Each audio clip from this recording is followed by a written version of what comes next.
right, so how's it going? Like, how are you feeling today? Today's Sunday. I have some bags under my eyes, but I feel good. No, I ask you how you're feeling because this is sort of like crunch time. This is very exciting. You're about to put this baby out into the world. This single you've been working on, the first of 5, I'm hearing.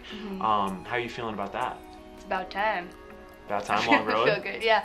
I just want to get it out there, so because like we've been working so much on like the little details about it, and I kind of just, the more you work on the details, the more picky you start getting, so it's better just to like put it out there and just like see what happens. You know? Yeah, right on. No, I've read recently, I was just talking to you about how you said something to the effect, and I'll probably butcher it, but I'll try to paraphrase, of how music was sort of saved you when you didn't know what to do about this pain in your heart. And I was wondering if that was just typical growing pains we all go through, and how music can kind of be a companion for us, or if there was a poignant moment in your life where music really was there for you when nothing else could be. Right.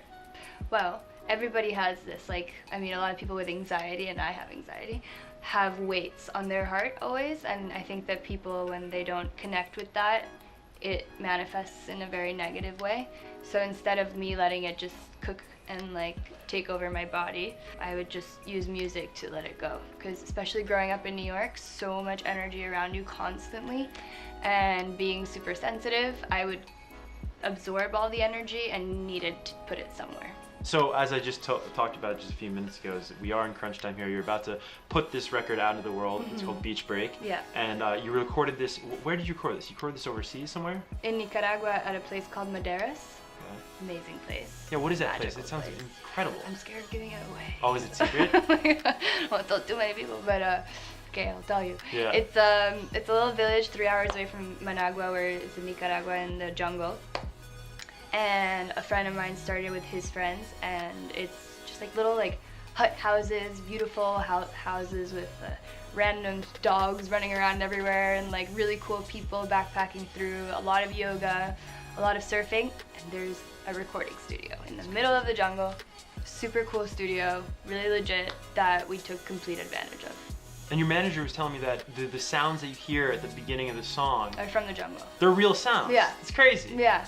Yeah, I wrote it with my friend Jack in the beginning. We started it there, and he's a sound engineer, so he like took sounds with his little like sound machine and just, I was like, please put them in the song. He's like, That is "Yes, awesome. yeah, let's do it."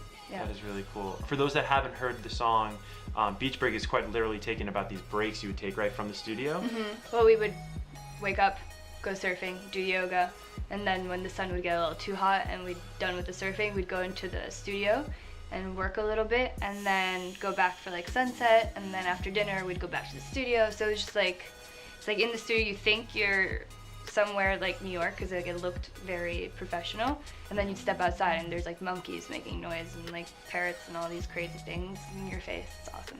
That's awesome. Is there anything about the song that you'd want people to know other than what you just told us? Anything it means to you, or anything it represents? I mean, every time I think of that song, so Jack and I started it when we were there, because also we would go to the yoga studio at night, just him and I were like friends, and put on music really loud and just dance for like 3 hours. And he was like, oh, I'll move, I'll dance. And we're like, yeah, I'll move, I'll dance. So then we just infiltrated it into the music, and then it just like became the hook of the song. 'Cause I move, I dance, I'll show you I dance, anywhere I dance, I'll show you.